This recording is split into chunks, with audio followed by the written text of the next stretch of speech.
Bendami was a quiet, modest man who had spent his entire life in the charming coastal city of Essaouira, Morocco.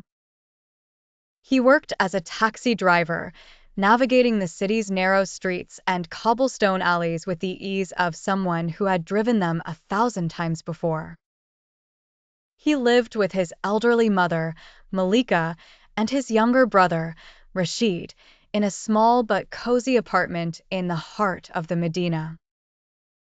Life wasn't easy.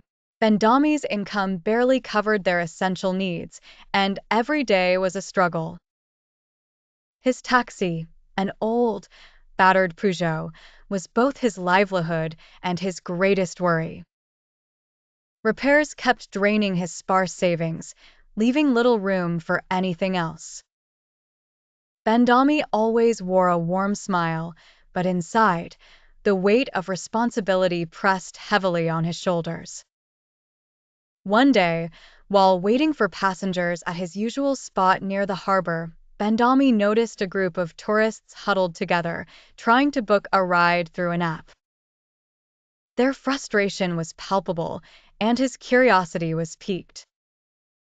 After dropping off his last fare of the day, he asked Rashid to help him look into this new way of operating.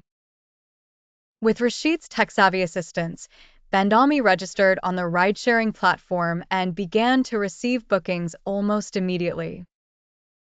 The transition wasn't smooth at first.